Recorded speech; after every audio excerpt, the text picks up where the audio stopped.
Assalamualaikum warahmatullahi wabarakatuh. Selamat pagi anak-anak semua. Hari ini kita akan belajar kembali tentang materi tematik.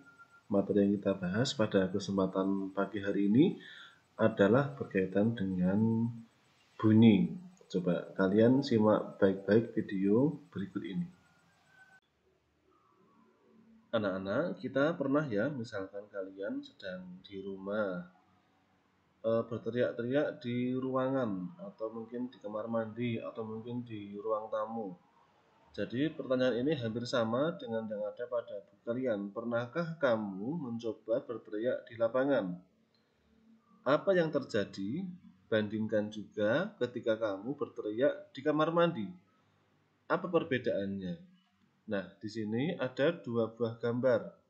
Ada dua buah gambar seorang anak sedang berteriak di kamar mandi dan juga seorang anak yang sedang berteriak-teriak di lapangan.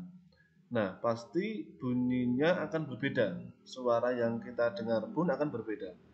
Nah, pada kesempatan pagi hari ini kita akan belajar tentang perabatan bunyi dan juga penyerapan bunyi. Perhatikan video berikutnya. Pemantulan dan penyerapan bunyi. Bunyi dapat dipantulkan dan diserap.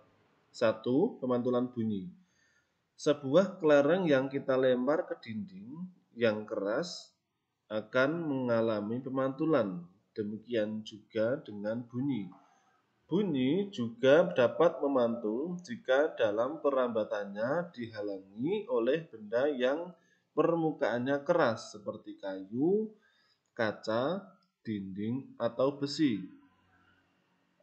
Dengan demikian, ketika kita berbicara dengan ruangan yang dekat dengan kita, artinya ruangan itu berdekatan dan keras, maka akan terjadi pemantulan bunyi yang setiap dinding-dindingnya itu memantulkan sehingga seolah-olah bunyi tidak jelas untuk didengarkan, atau ada bunyi pantul yang menghasilkan ada tambahan bunyi di belakangnya.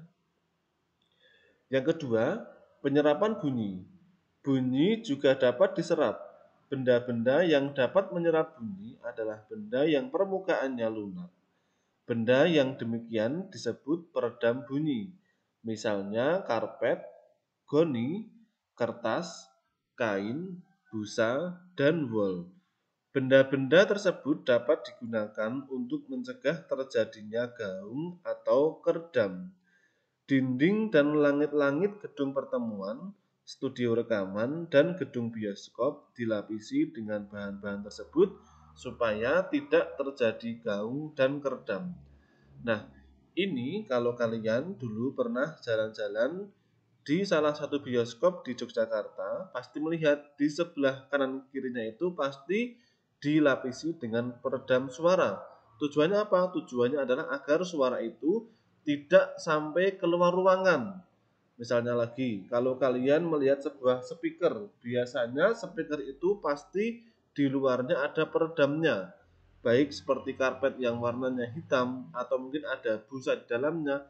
Itu tujuannya apa? Tujuannya adalah agar suara itu tidak bercampur antara suara yang keluar dari speaker dengan suara yang masuk dari luar speaker.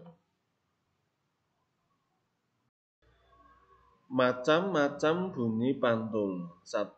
Gaung atau keredam. Gaung atau keredam terjadi karena bunyi dipantulkan oleh dinding yang jaraknya tidak jauh dari sumber bunyi. Hal ini menyebabkan datangnya bunyi pantul bersamaan dengan bunyi asli yang belum selesai terucapkan. Akibatnya, bunyi pantul mengganggu bunyi asli sehingga suara terdengar tidak jelas.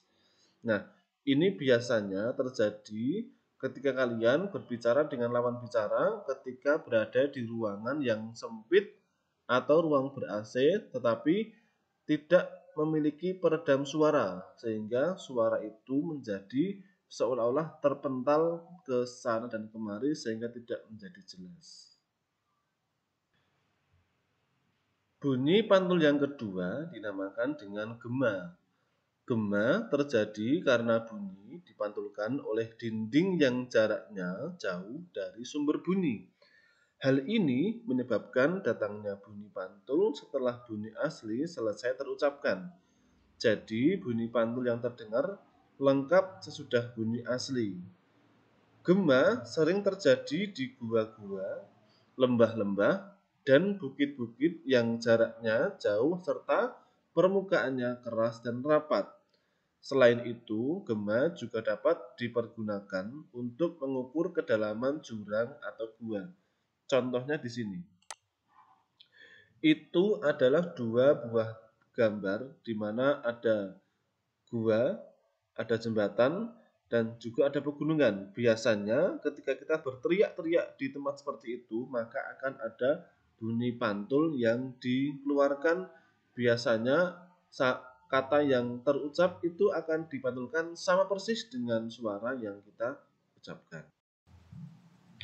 Demikian untuk materi pada kesempatan pagi hari ini. Silahkan kalian pelajari dengan sebaik-baiknya, diulang-ulangi, kemudian dibaca juga buku paketnya agar kalian semakin paham dan mudah untuk memahami apa yang Mbak Guru sampaikan.